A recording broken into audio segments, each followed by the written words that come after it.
নিজের উপর ভরসা করতে শেখো, কেননা অন্যজনের দেওয়া পরামর্শ তোমাকে পথ দেখাতে সাহায্য করবে, তোমাকে পথ প্রদর্শন করতে সাহায্য করবে, কিন্তু সেই প্রদর্শিত পথ ধরে গন্তব্যে তো তোমাকে নিজেকেই পৌঁছাতে হবে। তাই নিজের উপর যদি আত্মবিশ্বাস না থাকে, নিজের উপর যদি ভরসা না থাকে, তাহলে সেই পথ ধরে গন্তব্যে পৌঁছানোটা কিন্তু খুবই কঠিন। দাঁড়াও, এ বিষয়ে আরও অনেক কিছু আলোচনা করব। ব্লগের শুরুতেই তো সমস্তটা আলোচনা করা যায় না, সবার প্রথমে নিজের পরিচয়টা দিয়ে নিই। নমস্কার বন্ধুরা, কেমন আছো সবাই? আশা করছি সবাই খুব ভালো আছো, আর আমরাও ভালো আছি।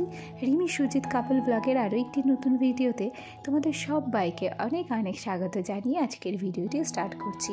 আশা রাখছি ভিডিওটি তোমাদের ভালো লাগবে। ভিডিও শুরু করতে এখন বেশ কয়েকদিন লেটই হচ্ছে, কেন কি শীতের বেলা তো ঘুম থেকে উঠতে একটু দেরি হচ্ছে। ওদিকে ঘুম থেকে উঠে যখনই ওভারে যাচ্ছি, দেখছি মায়ের রান্না কিন্তু হয়েই যাচ্ছে। সে কথা বলতে বলতে দেখো ভাত হয়ে গেছে, বেশ কয়েকটা তরকারি হয়ে গেছে, ওদিকে গ্যাসেও তরকারি চাপছে। যাকে ওদিক থেকে সোনার আওয়াজ পেয়ে সোজা চলে এলাম এই ঘরে। ওর বাবা গতকাল যে খেলনাগুলো নিয়ে এসেছিল সেগুলিরই বায়না হয়েছে যে ওর বাবাকেও চা করে দেবে। সেই জন্যই যে গ্যাস সিলিন্ডার, তারপর হচ্ছে ওখানে কি রয়েছে, ওটা রয়েছে হটপট, দুটো চায়ের কাপ, দুটো প্লেট, সেগুলো নিয়েই খেলা করবে। আসলে মেয়ে মানুষ না, ছেলে মানুষ, তবু ওর বাবা কী করেছে, মেয়ে মানুষদের খেলনাই নিয়ে এসেছে। যাকে যদিও বা ও খেলনা নিয়ে খেলে না, তবু যদি একটু খেলে তাহলে আমি কিন্তু একটু হলেও রেস্ট পাই। ওদিকে হচ্ছে কালকে রাত্রিবেলা খাবার দাবার খাওয়া হয়েছিল। আমরা শীতের জ্বালায় এতটাই জুবুথুবু হয়ে গেছি, আমরা কেউ মুখ পর্যন্ত ধুচ্ছি না। মুখ ধুচ্ছি না বলতে কি বলো তো, ওই রাত্রে মুখ ধুয়ে ক্রিম লাগাই না, সেটাও কিন্তু ভয়ের জ্বালায় লাগাতে পারছি না। হ্যাঁ, যেদিন গরম জল করছি সেদিন মুখটা ধুচ্ছি, তাছাড়া বাবা মুখ ধোয়ার কোনো উপায় নেই জানো, জল এতটা পরিমাণে ঠান্ডা। যাকে কথা বলতে বলতে টেবিলটা পরিষ্কার করে নিলাম। আর প্রতিদিন এই টেবিলটা কিন্তু আমার ব্লগের সঙ্গী, আপাতত যতদিন এখানে রয়েছি। আবার যখন শ্বশুরবাড়ি যাব তখন আবার নিজের ঘর, সেগুলোর কাজকর্ম নিয়েই কিন্তু ব্যস্ত থাকবো। আর তোমরা খেয়াল করেছো, আমার ঠান্ডাটা কিন্তু আজকে থেকে লাগেনি, সেই কবে থেকে আমার ঠান্ডা লেগে আছে, গলাটা এখনও পর্যন্ত ঠিক হলো না। যাকে এ ঘরে এসে দেখলাম মা কিন্তু মাছ ভাজা করছে। আজকে মাছওয়ালা মাছ নিয়ে এসেছিলো, ওদিকে হচ্ছে বাটা মাছ, আর নিয়ে এসেছিলো রুই মাছের বাচ্চা। একটা রুই মাছের বাচ্চা নেওয়া হয়েছে, ওটা হচ্ছে সোনাকে খাওয়ানো হবে, আর বাদবাকি মাছগুলো আমরা খাবো। আমার বর যেহেতু বাটা মাছটা বেশি পছন্দ করে, সেজন্য আমাদের বাড়িতে কিন্তু ও আসলে বাটা মাছটাই রাখা হয়, তাছাড়া অন্য মাছ একটু কম রান্না হয়। ওদিকে ব্রাশটা নিয়ে সোজা এখানে চলে এলাম। ভাবলাম যতক্ষণে ব্রাশ করব, ব্রাশ করতে করতে সোনার খাবারটা কিন্তু ঠান্ডা হয়ে যাবে, সেজন্য আগে সোনার খাবারটা বসিয়ে ওদিকে ব্রাশটা নিয়ে চলে এলাম। এদিকে দেখছি মাছের এক পিঠ ভাজা হয়ে গেছে, আর মা ছিল বাইরে, সেজন্য মাকে আর ডাকলাম না, মাছটাকে আমি উল্টে নিলাম। কিন্তু রীতিমতো এখানে মাছ ভাজা করতে গিয়ে, মাছ উল্টাতে গিয়ে না আমি হিমশিম খেয়ে যাচ্ছি জানো তো। আর জানো, এই সমস্ত কাজগুলোই কিন্তু আমি যখন ও বাড়িতে করি, আমার কিন্তু তখন নিজেকে একদম পাকা রাঁধুনি বলে মনে হয়। যাকে তোমাদের সাথে কথা বলতে বলতে ওদিকে মুখটুক ধোয়া হয়ে গেছে, আমার বড় উঠে পড়েছে, ও মুখটুক ধুয়ে রেডি হয়ে গেছে। চলো চা নিয়ে সোজা যাব ও ঘরে। তবে আজকে কি করেছি জানো, ও ওঠার আগে আগে আমি তাড়াহুড়ো করে এক কাপ চা খেয়ে নিয়েছি, সেই জন্য এখানে একটু চাটা কম হয়েছে। যাকে ওই ছোটো কাপটা ওকে দেবো, আর ওই হাফ কাপ চাটা আমি নেব। এদিকে দুটো বিস্কুট নিয়ে নিলাম, তারপর সোজা চলে যাব ও ঘরে। চলো, তোমাদের সাথে কথা বলতে বলতে ও ঘর থেকে এ ঘরে চলে এসেছি। আর ও ঘর থেকে এ ঘরের দূরত্ব তো খুব একটা বেশি নয় যে আসতে সময় লাগবে, চোখের পাতা ফেলতে ফেলতে আমরা কিন্তু চলে এসেছি এ ঘরে। দুজন একসাথে বসে চাটা খেয়ে নিচ্ছি। এই 3-4 দিনই এরকম আমরা একসাথে বসে চা খেতে পারি, তার বেশি দিন নয়। কোনো রকমে চাটা খেয়ে সোজা চলে এলাম মাসির বাড়ির এদিকে। মাসিদের বাড়ির ওই সাইডটাতে পালং শাক রয়েছে, আমরা খালি খাবো, আমার সোনার কথা ভাববো না তা তো হয় না, সোনার জন্য তো খাবারের ব্যবস্থা করতে হবে। সেজন্য এখান থেকে একটু পালং শাক তুলে নিলাম, আর শীতের যেসব সবজিগুলো আছে সেগুলো দিয়েই সোনার জন্য আজকে হয় খিচুড়ি না হয় ভাত, কিছু একটা করব। এখনও পর্যন্ত ডিসিশন কিন্তু নিইনি। আর ওদিকে দেখো সোনা কি করেছে, আমাদের সাথে আসতে আসতে এই যে পুঁই গাছের যে মাচাটা রয়েছে না, এই পুঁই গাছের মাচার নিচে উঁচে নোংরার মধ্যে ঢুকে দাঁড়িয়ে রয়েছে। ওকে যতবার আমরা ডাকছি ও সরে সরে ভেতরে চলে যাচ্ছে। বড্ড দুষ্টুমি করে আমার সোনাটা, জানো তো। এই যে দেখো কি ভঙ্গি দেখাচ্ছে, দেখেছো? লাস্টে ওর বাবা ওই যে টুপি দিয়ে ডাকছে যে বাবা এসে টুপিটা নিয়ে যাও, তাতেও ছেলে ভুলল না। তারপর পুঁই গাছের মাচার নিচে আমি ঢুকে সোনাকে বার করে নিয়ে আসলাম।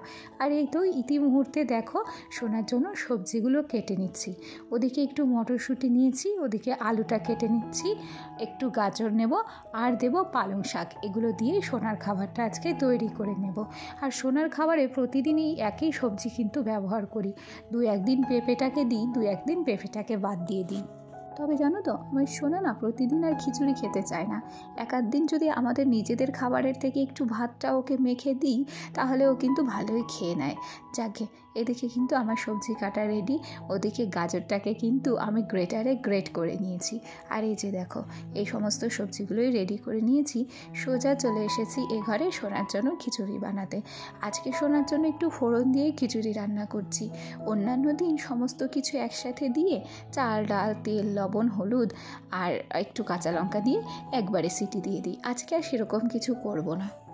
যাকে আমাদের এই ঘরবাড়িগুলো দেখে, আমার ও বাড়ির ঘরবাড়িগুলো দেখে তোমাদের মনে হতেই পারে যে না এই মেয়েটার ঘরবাড়ি মনে হয় কেমন।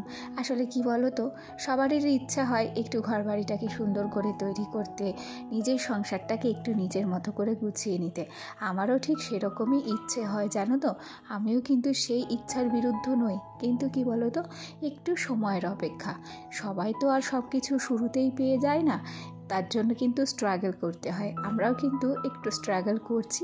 দেখা যাক ভগবান যেদিন মুখ তুলে তাকাবে সেদিন ঠিক আমার সংসারটাকে আমি কিন্তু আমার মনের মতো করে গড়ে তুলব।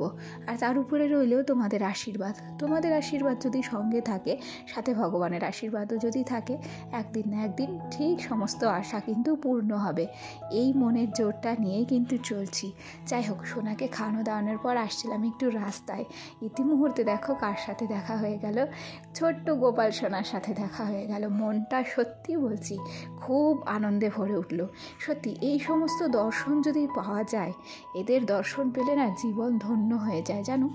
সমস্ত কিছু সৃষ্টিকর্তা আজ আমাদের কোলে কোলে ঘুরছে ছোট্ট গোপাল সোনা হয়ে। আর এই যে ইতিমুহূর্তে অনেকটা সময় অতিবাহিত হয়েছে, এখন সন্ধেবেলা। আমার গোপাল সোনাকে নিয়ে আমরা কিন্তু ছুটেছি কোথায় জানো, একটু বাজারে। কেন কি ওর বাবা এসেছে, আর ওর বাবা যেদিনই আসলে ছেলের জন্য কিছু না কিছু অন্তত কিনবেই। এসেই বলবে যে আমার পাগলার এটা তো নেই, আমার পাগলার ওটা তো নেই, চলো বাজারে যেতে হবে, আমার সোনার জন্য জিনিস কিনতে হবে। সেই জন্য আমরা রেডি হয়ে সোজা বাজারে চলে এলাম। ওদিকে আমাদের কলেজটাকে দেখলে কি সুন্দর করে সাজিয়েছিল। এখনও পর্যন্ত কলেজের সেই সাজ কিন্তু সাজানোই আছে, খোলেনি। বেশ সুন্দর লাগছে দেখতে। গল্পে গল্পে টোটো থেকে নেমে সোজা হেঁটে চলেছি, যাব একটু ওই সামনের দিকটাতে। ওদিকে গিয়ে এই যে জুতোর দোকানে চলে এসেছি। আসলে সোনার জন্য শীতের জুতো কিনতে চেয়েছে ওর বাবা, সেই জন্য এখান থেকে কয়েকটা জুতো আমরা পছন্দ করলাম। এই যে জুতোটা দেখছো, এই জুতোটা আমার খুব পছন্দ হয়েছিল। এরা জানো ক্যামেরা করতে দিচ্ছিল না, আমি লুকিয়ে যতটুকু পেরেছি ক্যামেরাটা করে নিয়ে এসেছি। জুতো কিনে সোজা চলে এলাম সিঙ্গারার দোকানে। সিঙ্গারার দোকানে এতটাই লাইন ছিল, আমরা ভেবেছিলাম যে হয়তো সিঙ্গারা পাবো না। তবে আমাদের ভাবনাটাই সত্যি হলো। এখানে লাইন দিতে দিতে লাস্টের 6টা সিঙ্গারা ছিল, আর লাস্টের যে লোকটা ছিল মানে আমাদের আগের, সে কিন্তু 6টা সিঙ্গারাই নিয়ে নিল। সেজন্য আমরা কি করলাম, একটু গুড়ের মিষ্টি নিলাম আর একটু কালো মিষ্টি নিয়ে সোজা বাড়ির দিকে হাঁটা দিলাম। যাই হোক, আজকের ভিডিওটা তাহলে আর বেশিক্ষণ বাড়াবো না। আজকের ভিডিওটা যদি তোমাদের ভালো লাগে তাহলে অবশ্যই কিন্তু একটা লাইক করো, কমেন্ট করো। আর হ্যাঁ, চাইলে আমার ছোট্ট পরিবারের একজন মিষ্টি সদস্য হয়ে পাশে থেকে। সবাইকে টাটা।